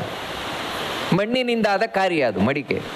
ಹಾಗೆಯೇ ಈ ಜೀವ ಇದ್ದಾನಲ್ವ, ಈ ಜೀವನ ವಿಷಯದಲ್ಲಿ ಒಂದು ಕಾರ್ಯ ಆಗಬೇಕಾಗಿದೆ. ಏನು ಅಂತ ಹೇಳಿದ್ರೆ, ಇವನಿವಾಗ ಬಂಧನದಲ್ಲಿದ್ದಾನೆ. ಜೀವ ಇವಾಗ ಬಂಧನದಲ್ಲಿದ್ದಾನೆ, ಸಂಸಾರದಲ್ಲಿ. ಏನು ಬಂಧನ ಅಂದರೆ ಅದೇ ಮುಪ್ಪು, ಸಾವು, ಕಷ್ಟದಲ್ಲಿ ಸಿಕ್ಕಿ ಒದ್ದಾಡ್ತಾ ಇದ್ದಾನೆ. ಇವನಿಗೆ ಈ ಕಷ್ಟದಿಂದ ಬಿಡುಗಡೆ ಆಗಬೇಕಾಗಿದೆ. ಅಂದರೆ ಬಿಡುಗಡೆಯ ಕಾರ್ಯ ಯಾರಿಗೆ ಆಗಬೇಕಾಗಿದೆಯೋ ಜೀವನಿಗೆ, ಅದಕ್ಕೆ ಇವನನ್ನು ಕಾರ್ಯ ಅಂತ ಕರೆಯೋದು. ಅಂದರೆ ಇವನ ವಿಷಯದಲ್ಲಿ ಇನ್ನೂ ಆಗಬೇಕಾಗಿದೆ, ಬಾಕಿ ಇದೆ. ದೇವರ ವಿಷಯದಲ್ಲಿ ಏನೂ ಆಗಬೇಕಾಗಿಲ್ಲ, ಯಾಕಂದರೆ ಅವನು ಪೂರ್ಣ. ಜೀವ ಇನ್ನು ಅರ್ಧಂಬರ್ಧ ಇರುವುದರಿಂದಾಗಿ ಅವನಲ್ಲಿ ಇನ್ನೂ ಕಾರ್ಯ ಆಗಬೇಕಾಗಿದೆ. ಆದರೆ ದೇವರು ಪೂರ್ಣನಾಗಿರುವುದರಿಂದಾಗಿ ದೇವರ ವಿಷಯದಲ್ಲಿ ಏನೂ ಆಗಬೇಕಾಗಿಲ್ಲ. ಇಲ್ಲಿಯೇ ನಮಗೆ ಜೀವನಿಗೂ ಹಾಗೂ ದೇವರಿಗಿರುವ ವ್ಯತ್ಯಾಸ ಗೊತ್ತಾಗ್ತಾ ಇದೆ ಸ್ಪಷ್ಟವಾಗಿ. ಏನಂದರೆ ಜೀವನ ವಿಷಯದಲ್ಲಿ ಇನ್ನು ಆಗಬೇಕಾದದ್ದಿದೆ. ಏನಂದರೆ ಅವನಿನ್ನು ಮುಕ್ತಿಗೆ ಹೋಗಬೇಕಾಗಿದೆ, ಕಷ್ಟ ಎಲ್ಲ ಕಳ್ಕೊಂಡು. ಆದರೆ ದೇವರ ವಿಷಯದಲ್ಲಿ ಅವನು ಪರಿಪೂರ್ಣನಾಗಿದ್ದಾನೆ, ಅವನ ವಿಷಯದಲ್ಲಿ ಇನ್ನೇನು ಆಗಬೇಕಾಗಿಲ್ಲ. ಇಷ್ಟು ಗೊತ್ತಾಯ್ತಲ್ವಾ? ಇವಾಗ ಏನಾಗತ್ತೆ ಅಂತ ಹೇಳಿದ್ರೆ, ಈ ತಾಮಸವಾದ ಜ್ಞಾನದಲ್ಲಿ ಕೃಷ್ಣವತ್ ಏಕಸ್ಮಿನ್ ಕಾರ್ಯೇ ಸಕ್ತಂ. ಏಕಸ್ಮಿನ್ ಕಾರ್ಯ ಅಂದರೆ ಗೊತ್ತಾಯಿತು, ಜೀವ, ಒಬ್ಬ ಜೀವ. ಆ ಒಬ್ಬ ಜೀವನನ್ನು ಏನು ತಿಳ್ಕೊಳ್ತಾನೆ ಅಂದರೆ ಕೃಷ್ಣವತ್, ಬ್ರಹ್ಮನಾಗೆ ತಿಳ್ಕೊಳ್ಳೋದು, ದೇವರಾಗೆ ತಿಳ್ಕೊಳ್ಳೋದು. ಅರ್ಥಾತ್ ಜೀವನೇ ದೇವರು, ಜೀವನೇ ಬ್ರಹ್ಮ, ಈ ರೀತಿ ತಿಳ್ಕೊಳ್ಳುವಂಥದ್ದು. ಇದು ಮೊದಲ ತಾಮಸ ಜ್ಞಾನ. ಅಂದರೆ ತಾಮಸ ಜ್ಞಾನದ ಸ್ಟಾರ್ಟಿಂಗೇ ಅಲ್ಲಿ. ಏನಂತ ಹೇಳಿದ್ರೆ, ಅಹಂ ಬ್ರಹ್ಮ ಅಸ್ಮಿ, ನಾನೇ ಬ್ರಹ್ಮನಾಗಿದ್ದೇನೆ, ನಾನೇ ದೇವರಾಗಿದ್ದೇನೆ, ಎಲ್ಲ ಜೀವರು ದೇವರೇ ಆಗಿದ್ದಾರೆ. ಈ ರೀತಿ ತಿಳಿದುಕೊಳ್ಳುವಂತಹದ್ದೇನಿದೆ, ಇದು ತಾಮಸವಾದ ಜ್ಞಾನ. ಯಾಕಿದು ತಾಮಸವಾದ ಜ್ಞಾನ? ಮುಂದೆ ಕೃಷ್ಣ ಅದಕ್ಕೆ ವಿವರಣೆ ಕೊಡ್ತಾನೆ. ಅಥವಾ ಇಂಥ ವಿಷಯವನ್ನು ಯಾವ ಗ್ರಂಥ ಹೇಳ್ತಾ ಇದೆ, ಅದು ತಾಮಸವಾದ ಜ್ಞಾನ ಬಿತ್ತುವ ಗ್ರಂಥ. ಇನ್ನೊಂದು ರೀತಿ ಅರ್ಥ ಹೇಳುವುದಾಗಿದ್ದರೆ ಇದಕ್ಕೆ ಏಕಸ್ಮಿನ್ ಕಾರ್ಯೇ ಕೃಷ್ಣವತ್ ಸಕ್ತಂ ಅಂತ ಹೇಳಿದರೆ, ಯಾವ ಜ್ಞಾನ, ಯಾವ ಜ್ಞಾನ ಏನು ಮಾಡ್ತಾ ಇದೆ ಅಂತ ಹೇಳಿದರೆ, ಏಕಸ್ಮಿನ್ ಕಾರ್ಯ, ಈ ಜೀವನನ್ನು ಕೃಷ್ಣವತ್, ಜಗತ್ತು ಅಂತ ಹೇಳ್ತಾ ಇದೆ. ಅಂದರೆ ಅರ್ಥಾತ್ ಏನು ಅಂತ ಹೇಳಿದರೆ, ಈ ಜಗತ್ತೇನು ಕಾಣ್ತಾ ಇದೆ, ಇದು ಜೀವನೇ ಜಗತ್ತಾಗಿದ್ದಾನೆ ಅಂತ ಹೇಳ್ತಾ ಇರುವನು. ಜೀವನೇ ಜಗತ್ತಾಗಿದ್ದಾನೆ, ಪರಿಣಾಮ ಹೊಂದಿ ಆ ರೀತಿ ಆಗಿದ್ದಾನೆ. ಅಂದರೆ ಅರ್ಥಾತ್ ಏನಂದರೆ, ನಿಜವಾಗಿ ಜಗತ್ತಿಲ್ಲ, ನಿಜವಾಗ್ಲೂ ಜಗತ್ತಿಲ್ಲ. ಮತ್ತೇನೆಂದರೆ ಆ ಜೀವನನ್ನು, ಅವನೇ ಬ್ರಹ್ಮ, ಜೀವ ಬೇರೆ ಇಲ್ಲ ಬ್ರಹ್ಮ ಬೇರೆ ಇಲ್ಲ ಅಂತ ಹೇಳ್ತಲ್ವ ಹಿಂದೆ, ಅವನನ್ನೇ ನೀವು ಜಗತ್ತು ಅಂತ ತಿಳ್ಕೊಳ್ತಾ ಇದ್ದೀವಿ. ನಿಮಗೆ ಈ ಜಗತ್ತಿನ ಭ್ರಮೆ ಹೋಯಿತು ಅಂತ ಹೇಳಿದ್ರೆ ಮತ್ತೇನೆಂದರೆ ನೀವೇನು ಅಂತ ಗೊತ್ತಾಗುತ್ತೆ. ಎಲ್ಲಿವರೆಗೆ ಒಂದು ಹಗ್ಗ ಇದೆ, ಹಗ್ಗವನ್ನು ಹಾವು ಅಂತ ಒಬ್ಬ ಎಣಿಸ್ಕೊಂಡಿದ್ದಾನೆ. ಸಂಜೆ ವೇಳೆಯಲ್ಲಿ ಮುಸುಕಲ್ಲಿ ಅವನು ಕಂಡ ಒಂದು ಹಗ್ಗ ಹಾವಿನಂತೆ ಕಂಡಿತವನಿಗೆ. ಎಲ್ಲಿವರೆಗೆ ಅವನು ಆ ಹಗ್ಗದಲ್ಲಿ ಹಾವನ್ನು ಕಾಣ್ತಾ ಇರ್ತಾನೋ ಅಲ್ಲಿವರೆಗೆ ಭಯ ಹೋಗಲ್ಲ ಅವನಿಗೆ, ಭಯ ಇದ್ದೇ ಇರ್ತದೆ ಅವನಿಗೆ.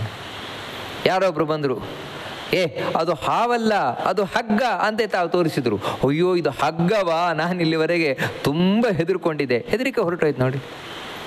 ಯಾವಾಗ ಅಂತ ಹೇಳಿದರೆ, ಆ ಹಗ್ಗದಲ್ಲಿ ಹಾವನ್ನು ಆರೋಪ ಮಾಡಿದ್ದವನು. ಆರೋಪ ಇರುವವರೆಗೆ ಭಯ ಎಲ್ಲವೂ ಕೂಡ. ಯಾವಾಗ ಆ ಹಗ್ಗದಲ್ಲಿ ಹಾವಿನ ಆರೋಪ ಹೊರಟೋಯ್ತು, ಅದು ನಿಜವಾದ ಹಗ್ಗ ಅಂತ ಗೊತ್ತಾಯಿತು, ಅಲ್ಲಿ ಹಾವಿಲ್ಲ ಅಂತ ಗೊತ್ತಾಯಿತು, ಆಮೇಲೆ ಅವನಿಗೆ ಭಯ ಇಲ್ಲ. ಹಾಗೆಯೇ ನೀವೇನು ತಿಳ್ಕೊಂಡಿದ್ದೀರಿ ಅಂತ ಹೇಳಿದರೆ, ಆ ಬ್ರಹ್ಮ ಅವನೇ ಜೀವ. ಯಾಕಂದರೆ ಜೀವೋ ಬ್ರಹ್ಮೈವ, ಜೀವನೇ ಬ್ರಹ್ಮ, ಅವನಲ್ಲಿ ಈ ಜಗತ್ತಿದೆ. ಯಾವ ರೀತಿ? ಹಗ್ಗದಲ್ಲಿ ಹಾವಿದೆ, ಆ ರೀತಿಯಿಂದ ತಿಳ್ಕೊಂಡಿರುವಂತಹ ಜ್ಞಾನ. ಅದರಿಂದಾಗಿ ಇದು ಜ್ಞಾನ ಹೊರಡಾಯ್ತಾ, ಮತ್ತೆ ನಿಮಗೇನಿಲ್ಲ, ಜೀವನೇ. ಇದು ತಾಮಸವಾದ ಜ್ಞಾನ ಅಂತ ಹೇಳ್ತಾ ಇದ್ದಾನೆ ಕೃಷ್ಣ. ಯಾಕೆ ಇದನ್ನು ತಾಮಸವಾದ ಜ್ಞಾನ ಅಂತ ಹೇಳ್ತೀರಿ ನೀವು ಅಂತ ಹೇಳಿದ್ರೆ ಅದಕ್ಕೆ ಮುಂದೆ ಕಾರಣ ಕೊಡ್ತಾನೆ ಕೃಷ್ಣ. ಅಹೈತುಕಂ. ಅಲ್ರಿ, ಈ ರೀತಿ ಹೇಳಲಿಕ್ಕೆ ನಿಮಗೆ ಏನಾದರೂ ಕಾರಣ ಬೇಕಾನೆ, ಲಾಜಿಕ್ ಬೇಕಾನೆ. ಏನು ಲಾಜಿಕ್ ಇದೆ? ಏನೂ ಲಾಜಿಕ್ ಇಲ್ಲ. ಅಲ್ಲ, ಹೇಳ್ತಾ ಇದ್ದೇವಲ್ವ, ಹಗ್ಗದಲ್ಲಿ ಹಾವನ್ನು ಕಂಡಾಗೆ ಅದು ಲಾಜಿಕ್ ಇದೆಯಲ್ವಾ? ಆ ಕಾಣೋ ತನಕ ಭಯ ಇರ್ತದಲ್ವ ಅಂತ ಹೇಳಿದ್ರೆ ಅಲ್ಲಿ ತಿಳ್ಕೊಳ್ಬೇಕಾದದ್ದು ಏನಂತ ಹೇಳಿದ್ರೆ, ಹೌದು, ಇವಾಗ ಹಗ್ಗವನ್ನು ಹಾವು ಅಂತ ಇವನು ಕಂಡ. ಆ ಹಾವು ಅಂತ ಕಾಣಬೇಕಾದ್ರೆ ಮೊದಲು ಸತ್ಯವಾದ ಒಂದು ಹಾವನ್ನು ಕಂಡಿದ್ದಾನೋ ಇಲ್ವೋ ಇವನು? ಸತ್ಯವಾದ ಹಾವನ್ನು ಕಾಣದೆ ಈ ಹಗ್ಗವನ್ನು ಹಾವು ಅಂತ ಇವನಿಗೆ ಎಣಿಸ್ಲಿಕ್ಕೆ ಸಾಧ್ಯ ಉಂಟಾ? ಇಲ್ವಲ್ಲ.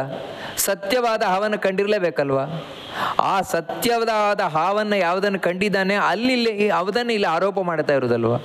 ಅದೇ ರೀತಿ ಒಂದೊಮ್ಮೆ ಈ ಜಗತ್ತು ಜೀವನಲ್ಲಿ ಆರೋಪಿತವಾಗಿದೆ ಅಂತ ಹೇಳಿದರೆ ಮೊದಲು ಸತ್ಯವಾದ ಜಗತ್ತನ್ನೆಲ್ಲಾದರೂ ಕಂಡಿರಬೇಕಲ್ವ ಅವನು?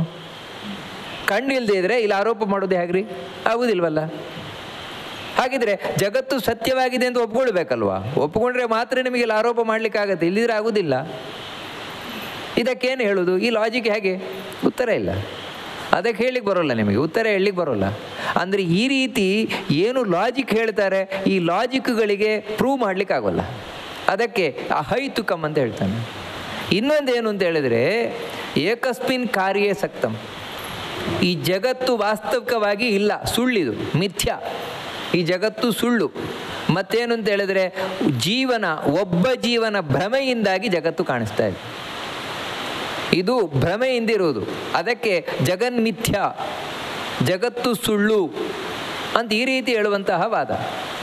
ಅಲ್ರಿ, ಸುಳ್ಳು ಯಾಕೆ ಕಾಣಿಸ್ತಾ ಇದೆಯಲ್ವಾ ಅಂತ ಹೇಳಿದ್ರೆ, ಕಾಣ್ತಾ ಇರುವುದರಿಂದಲೇ ಸುಳ್ಳು ಅಂತ ಹೇಳು. ಕಾಣ್ತಾ ಇರುವುದರಿಂದಲೇ ಸುಳ್ಳು ಹೇಗೆ ಅಂತ ಹೇಳಿದ್ರೆ, ಇವಾಗ ಹಗ್ಗದಲ್ಲಿ ಹಾವು ಕಾಣ್ತಾ ಇರುವುದರಿಂದಲೇ ಹಾವು ಸುಳ್ಳು, ಈ ರೀತಿ ಹೇಳ್ತಾ ಇರುವಂಥದ್ದು. ಅಲ್ಲ, ಕಾಣ್ತಾ ಇರುವುದು ಸುಳ್ಳು ಅಂತ ಹೇಳಿದ್ರಿ, ಜಗತ್ತು ಕಾಣ್ತಾ ಇದೆ ಅಂದರೆ ಇವಾಗ ಅವನಿಗೆ ನಾನು 100 ರೂಪಾಯಿ ಕೊಡ್ತೇನೆ, ಅವನು ನನಗೆ 100 ರೂಪಾಯಿ ಕೊಡ್ತಾನೆ, ಇದೆಲ್ಲ ಸುಳ್ಳ? ವ್ಯವಹಾರ ಆಗ್ತದಲ್ವ ಇಲ್ಲಿ? ಹೌದು, ವ್ಯವಹಾರ ಆಗ್ತದೆ. ಅದೇನು ಅಂತ ಹೇಳಿದ್ರೆ, ಅದಕ್ಕಾಗಿ ಒಂದು ಸತ್ಯ, ವ್ಯಾವಹಾರಿಕ ಸತ್ಯ ಅಂತ. ವ್ಯವಹಾರಕ್ಕೆ ಮಾತ್ರ ಸತ್ಯ. ಹಾಗಂತ ಈ ವ್ಯವಹಾರಕ್ಕೆ ಸತ್ಯವೂ ಕೂಡ ನಿಜವಾದ ಸತ್ಯ ಅಂತ ತಿಳ್ಕೊಳ್ಬೇಡಿ, ಇದು ಸುಳ್ಳೆ ಕಡೆಗೆ. ಯಾಕಂದರೆ ಸತ್ಯವಾಗಿರುವುದು ಕೇವಲ ಬ್ರಹ್ಮ ಮಾತ್ರ, ದೇವರು ಮಾತ್ರ ಸತ್ಯ. ಉಳಿದದ್ದೆಲ್ಲವೂ ಸುಳ್ಳೆ, ಪ್ರತಿಯೊಂದು ಸುಳ್ಳೆ, ದೇವರು ಮಾತ್ರ ಸತ್ಯ. ಹಾಗಿದ್ರೆ ವ್ಯವಹಾರಕ್ಕೆ ಮಾತ್ರ ಒಂದು ಸತ್ಯ ಅಷ್ಟೇ, ಅದು ಕಡೆಗೆ ಸುಳ್ಳೆ. ಅಂದರೆ ಇವೆಲ್ಲ ಏನು ಅಂತ ಹೇಳಿದರೆ ನಿಮಗೆ ಜಗತ್ತಿನಲ್ಲಿ ಪ್ರೂವ್ ಮಾಡಲಿಕ್ಕೆ ಬರೋಲ್ಲ. ಯಾಕಂದರೆ ಇದಕ್ಕೆ ಬೇಕಾದ ಲಾಜಿಕ್ಗಳಿಲ್ಲ. ಇವೆಲ್ಲ ತಾಮಸವಾದ ಜ್ಞಾನಗಳು. ಯಾಕಂತ ಹೇಳಿದ್ರೆ ಆ ತಾಮಸವಾದ ಜ್ಞಾನಕ್ಕೆ ಕಾರಣ ಕೃಷ್ಣ ಹೇಳುವಂಥದ್ದು ಅಹೈತುಕಂ. ಅಂದರೆ ಯಾವ ಜ್ಞಾನವನ್ನು, ತಿಳುವಳಿಕೆಯನ್ನು ನಮಗೆ ಪ್ರೂವ್ ಮಾಡಲಿಕ್ಕೆ ಆಗೋದಿಲ್ವೋ, ಯಾರೊಬ್ಬನಿಗೂ ಅದನ್ನು ಪ್ರೂವ್ ಮಾಡಲಿಕ್ಕೆ ಆಗೋದಿಲ್ವೋ. ಅಂದರೆ ನೋಡಿ, ನಾನೇ ದೇವರು ಅಂತ ಇಲ್ಲಿವರೆಗೆ ಯಾರಿಗೂ ಪ್ರೂವ್ ಮಾಡಲಿಕ್ಕಾಗಿಲ್ಲ. ಈ ಜಗತ್ತು ಸುಳ್ಳು ಅಂತ ಯಾರಿಗೂ ಪ್ರೂವ್ ಮಾಡಲಿಕ್ಕಾಗೋದಿಲ್ಲ. ಯಾಕೆ ಪ್ರೂವ್ ಮಾಡಲಿಕ್ಕಾಗೋಲ್ಲ ಅಂದರೆ ನಿಜ ಅಲ್ಲ ಅದು, ಅದಕ್ಕಾಗಿ ಅದನ್ನು ಪ್ರೂವ್ ಮಾಡಲಿಕ್ಕಾಗೋಲ್ಲ. ಹೀಗೆ ಇದನ್ನು ತಾಮಸವಾದ ಜ್ಞಾನ ಅಂತ ಹೇಳ್ತಾನೆ, ಅಹೈತುಕಂ. ಮತ್ತು ಯಾವ ರೀತಿ ಇರುವಂಥದ್ದು ಅಂದರೆ ಅತತ್ವಾರ್ಥವತ್ ಅಂತ ಹೇಳಿದರೆ ಅದರಲ್ಲಿ ಯಥಾರ್ಥವಾದ ವಿಷಯವೇ ಇಲ್ಲ. ಅಂದರೆ ಅತತ್ವಾರ್ಥ ಅಂತ ಹೇಳಿದ್ರೆ ಅಲ್ಲಿ ಸರಿಯಾಗಿ ತಿಳ್ಕೊಂಡಿಲ್ಲ, ತಪ್ಪೇ ತಿಳ್ಕೊಂಡಿರುವಂಥದ್ದು. ಇವಾಗ ಯಾವ ರೀತಿ ಅಂತ ಹೇಳಿದ್ರೆ, ನಿಮಗೆ ತಪ್ಪು ಯಾಕೆ ತಿಳ್ಕೊಂಡಿರೋದು ಅಂತ ಹೇಳಿದ್ರೆ, ಇವಾಗ ಈ ಜಗತ್ತು ಸುಳ್ಳೋ ಸತ್ಯವೋ ಅಂತ ಕೇಳಿದರೆ ಜಗತ್ತು ಸುಳ್ಳು. ಅಲ್ಲ, ಜಗತ್ತು ಸುಳ್ಳು ಅಂತ ಆದರೆ ಇವಾಗ ವ್ಯವಹಾರ ನಡೀತಾ ಇದೆಯಲ್ವ ಇಲ್ಲಿ? ಇವಾಗ ಯಾರು ಈ ಜಗತ್ತು ಸುಳ್ಳು ಅಂತ ಉಪದೇಶ ಹೇಳ್ತಾ ಇದ್ದಾರಲ್ವ, ಅವರಿಗೆ ಎದರಲ್ಲಿ ಶಿಷ್ಯರಿದ್ದಾರೆ ಅಲ್ವೋ? ಅವರು ಜಗತ್ತು ಸುಳ್ಳು ಅಂತ ಹೇಳ್ತಾ ಇದ್ದಾರಲ್ವ, ಆ ಮಾತು ಸುಳ್ಳು ಸತ್ಯವು? ಯಾಕಂದರೆ ಜಗತ್ತು ಸುಳ್ಳು ಅಂತ ಹೇಳುವಂತಹ ಮಾತು ಒಂದೊಮ್ಮೆ ಸುಳ್ಳಾಯಿತು ಅಂತ ಹೇಳಿದ್ರೆ ಏನರ್ಥ? ಜಗತ್ತು ಸತ್ಯ ಅಂತ ಹೇಳಿದ್ರೆ ಸತ್ಯ ಆಯ್ತಲ್ವ? ಅದಕ್ಕೇನು ಹೇಳಬೇಕು ಅಂದರೆ ಇಲ್ಲ, ವಾಸ್ತವಿಕವಾಗಿ ಏನಂದರೆ ಈ ಜಗತ್ತು ಸುಳ್ಳು ಸತ್ಯಗಳ ಒಂದು ಸಂತೆ. ಇಲ್ಲಿ ಸುಳ್ಳು ಸತ್ಯಗಳಿದೆ ಜಗತ್ತಿನಲ್ಲಿ ಮತ್ತೆ ನೋಡಿ ಇದೇನು ಅಂತ ಹೇಳಿದ್ರೆ ನಿಮ್ಮ ತಲೆ ಕೆರ್ಕೊಳ್ಳುವ ವಿಷಯಗಳಷ್ಟೇ ಇವೆಲ್ಲ. ನಿಮಗೇನು ಅಂದರೆ ಕಡೆಗೂ ಅರ್ಥ ಆಗೋಲ್ಲ. ಸುಳ್ಳಿದ್ದಲ್ಲಿ ಸತ್ಯ ಇರೋಲ್ಲ, ಸತ್ಯ ಇರಲಿ ಸುಳ್ಳಿಲ್ಲ. ಸುಳ್ಳು ಸತ್ಯಗಳು ಒಟ್ಟಿಗೆ ಹೇಳಲಿಕ್ಕಾಗೋಲ್ಲ. ಇವಾಗ ಕೋರ್ಟಿಗೆ ಬಂದು ನಾನು ಸುಳ್ಳು ಸತ್ಯವನ್ನು ಹೇಳ್ತೇನೆ ಅಂತ ಹೇಳಲಿಕ್ಕೆ ಬರೋಲ್ಲ. ಒಂದಾ ಸುಳ್ಳನ್ನು ಹೇಳು, ನಾನು ಹೇಳ್ತಾ ಇರೋದು ಸುಳ್ಳು ಅಂತ ಹೇಳು, ನಾನು ಹೇಳ್ತಾ ಇರೋದು ಸತ್ಯ ಅಂತ ಹೇಳು. ಹೊರತು ಸುಳ್ಳು ಸತ್ಯಗಳನ್ನು ಒಟ್ಟಿಗೆ ಹೇಳಲಿಕ್ಕೆ ಬರೋಲ್ಲ, ಎರಡೂ ವಿರುದ್ಧವಾಗಿರುವಂಥವುಗಳು ಅಲ್ಲ. ಹಾಗಲ್ಲ. ಮತ್ತೇನು ಅಂತ ಹೇಳಿದ್ರೆ ಅದಕ್ಕೆ ಇನ್ನೊಂದು ಹೇಳ್ತಾರೆ, ಸುಳ್ಳು ಸತ್ಯಗಳಿಗಿಂತ ಬೇರೆ ಆದದ್ದು. ಈ ಜಗತ್ತು ಅಂತ ಹೇಳಿದ್ರೆ ಏನು ಅಂದರೆ ಸುಳ್ಳು ಸತ್ಯಗಳಿಗಿಂತ ಬೇರೆ ಆದದ್ದು ಜಗತ್ತು. ನೋಡಿ, ಇದು ಮತ್ತೆ ಪಜೀತಿ. ಇವಾಗ ಸುಳ್ಳಿನಿಂದ ಬೇರೆ ಆದದ್ದು ಅಂದರೆ ಸತ್ಯವೇ ಅಲ್ವಾ? ಸತ್ಯಕ್ಕಿಂತ ಬೇರೆ ಆದದ್ದು ಅಂದರೆ ಸುಳ್ಳೇ ಅಲ್ವಾ? ಮತ್ತೇನ್ರಿ ಹೇಳೋದು ಈ ಜಗತ್ತನ್ನು? ಸುಳ್ಳು ಸತ್ಯಗಳಿಂದ. ಯಾಕಂದರೆ ಈ ಜಗತ್ತು ಇವತ್ತೆಲ್ಲ ನಮ್ಮ ವ್ಯವಹಾರಕ್ಕೆ ವಿಷಯವಾಗಿದೆ. ಇವಾಗ 10,000 ನಾನು ಇನ್ನೊಬ್ಳಿಗೆ ಸಾಲ ಕೊಟ್ಟು ನೀನು ಕೊಟ್ಟಿದ್ದು ನಾನು ತೊಗೊಂಡಿದ್ದು ಸುಳ್ಳು, ನೀನು ಕೊಟ್ಟಿದ್ದು ಹೇಳಿಕ್ಕೆ ಬರುತ್ತಾ? ಹೇಳಿಕ್ಕೆ ಬರೋದಿಲ್ವಲ್ಲ. ಅದಕ್ಕೋಸ್ಕರ ಈ ಜಗತ್ತಿನಲ್ಲಿ ವ್ಯವಹಾರ ನಡೀತಾ ಇದೆ, ಅದು ಸತ್ಯ ಅಂತ ತಿಳ್ಕೊಂಡೇ ನಡೀತಾ ಇದೆ. ಆದರೆ ಇಲ್ಲಪ್ಪ ವೇದ ಸುಳ್ಳು ಅಂತ ಹೇಳ್ತಾ ಇದೆ. ಏನು ಅಂತ ಹೇಳ್ತೀರಾ ಹಾಗಿದ್ರೆ? ಅದಕ್ಕೇನು ಅಂದರೆ ಇದು ಸತ್ಯ ಸುಳ್ಳುಗಳಿಗಿಂತ ಬೇರೆ ಆದದ್ದು. ಕಡೆಗೇನು ಅಂತ ಹೇಳಿದ್ರೆ ಅದು ವಿವರಣೆ ಕೊಡ್ಲಿಕ್ಕೆ ಬರೋಲ್ಲ. ಯಾಕಂತ ಹೇಳಿದ್ರೆ ನಿಮಗೆ ಸತ್ಯವಾಗಿದ್ದರೆ, ಯಥಾರ್ಥವಾಗಿದ್ದರೆ, ಆ್ಯಕ್ಚುಯಲ್ ಆಗಿದ್ದರೆ ನಿಮಗೆ ಸಮರ್ಥನೆ ಮಾಡೋದು ಸುಲಭ. ಸುಳ್ಳನ್ನು ನಾವು ಸಮರ್ಥನೆ ಮಾಡಬೇಕು ಅಂದರೆ ಮತ್ತೆ 100 ಸುಳ್ಳುಗಳನ್ನು ಹೇಳ್ಕೊಂಡು ಹೋಗಬೇಕು. ಕಡೆಗೆ ಏನು ಹೇಳಿ ಗೊತ್ತುಂಟ, ನಿಮಗೆ ಅದೇನು ಅಂತ ಬಾಯಲ್ಲಿ ಹೇಳಲಿಕ್ಕೆ ಬರೋಲ್ಲ, ಅನಿರ್ವಚನೀಯ, ಅದನ್ನು ಬಾಯಲ್ಲಿ ಹೇಳಲಿಕ್ಕೆ ಬರೋಲ್ಲ. ಆಶ್ಚರ್ಯ ಏನು ಅಂತ ಹೇಳಿದ್ರೆ, ಅಲ್ರಿ ಅದನ್ನು ಬಾಯಲ್ಲಿ ಹೇಳಲಿಕ್ಕೆ ಬರೋಲ್ಲ ಅಂತಲೇ ಹೇಳ್ತಾ ಇದ್ದೀರಲ್ಲ ನೀವು, ಹಾಗಾದರೆ ಹೇಳಲಿಕ್ಕೆ ಬರ್ತಾ ಇದೆಯಲ್ವ ಅದನ್ನು? ಅಂದರೆ ಹೀಗೆ ಒಟ್ಟಾರೆ ಏನು ಅಂತ ಹೇಳಿದ್ರೆ ಒಬ್ಬ ವ್ಯಕ್ತಿಯ ತಲೆ ಕೆಡಿಸುವಂಥದ್ದು. ತಾಮಸ ಜ್ಞಾನ ಅಂದರೆ ಹಾಗೆ. ತಾಮಸ ಜ್ಞಾನ ಅಂದರೆ ಕಡೆವರೆಗೂ ಏನು ಅಂತ ಅರ್ಥ ಆಗುವುದಿಲ್ಲ, ಬರೀ ಶಬ್ದಗಳ ಕಂತೆಗಳಷ್ಟೇ, ಅರ್ಥ ಆಗದೇ ಇರುವ ವಿಷಯಗಳು, ಜನರ ತಲೆಯನ್ನು ಕೆಡಿಸುವ ವಿಷಯಗಳು, ಒಟ್ಟಿಗೆ ಸನ್ಮಾರ್ಗದಿಂದ ವ್ಯಕ್ತಿಯನ್ನು ತಪ್ಪಿಸುವ ಮಾರ್ಗಗಳು. ಇದೇ ಆ ತಾಮಸ ಜ್ಞಾನದಲ್ಲಿರುವಂಥದ್ದು. ಅದಕ್ಕೆ ಹೇಳ್ತಾನೆ ಕೃಷ್ಣ ಇನ್ನೊಂದೇನೆಂದರೆ ಅಲ್ಪಂ, ಅಲ್ಪ. ಈ ತಾಮಸ ಜ್ಞಾನದ ಇನ್ನೊಂದೇನು ಕೆಟ್ಟ ಗುಣ ಅಂತ ಹೇಳಿದ್ರೆ ಅಲ್ಪ. ಅಲ್ಪ ಅಂತ ಹೇಳಿದ್ರೆ ಅದರಲ್ಲಿ ಯಥಾರ್ಥವಾದ ತಿಳುವಳಿಕೆ ಸ್ವಲ್ಪವೇ ಇರ್ತದೆ. ಮತ್ತೇನು ಅಂದರೆ ತಪ್ಪು ತಿಳುವಳಿಕೆಯೇ ಹೆಚ್ಚಿರ್ತದೆ.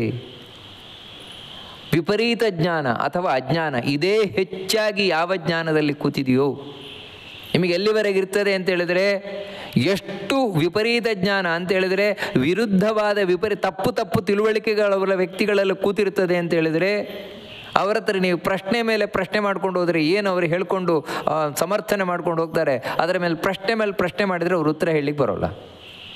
ಇವಾಗ ಈ ಜಗತ್ತು ಹೇಗ್ರಿ ಸತ್ಯ, ಯಾಕೆ ಸುಳ್ಳು ಹೇಳಲಿಕ್ಕೆ ಬರೋಲ್ಲ.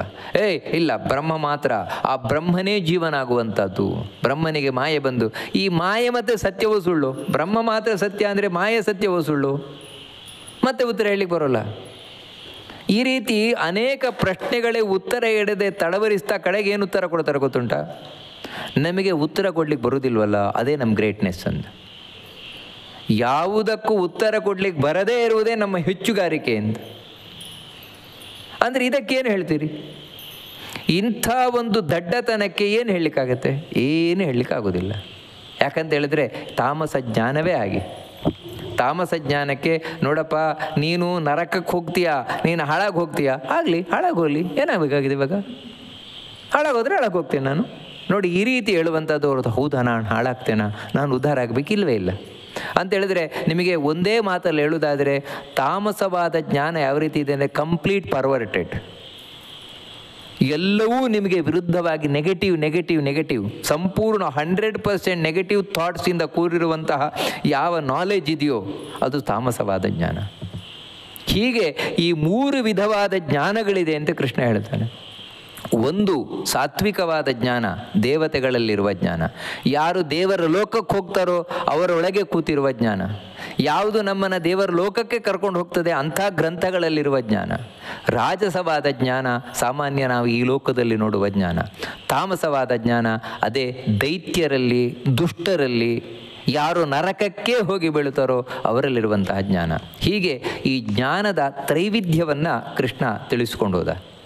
ಮುಂದೆ ಈ ಕರ್ಮದ ತ್ರೈವಿಧ್ಯ ತಿಳಿಸ್ತಾನೆ. ಅದೇನು ಅಂತ ಮುಂದೆ ನೋಡೋಣ ಅಂತ ಹೇಳ್ತಾ ಈ ಭಾಗವನ್ನು ಮಧ್ವಾಂತರ್ಗತ ಭಗವಂತನಿಗೆ ಅರ್ಪಣೆಯನ್ನು ಮಾಡೋಣ. ಶ್ರೀಕೃಷ್ಣ ಅರ್ಪಣಮಸ್ತು.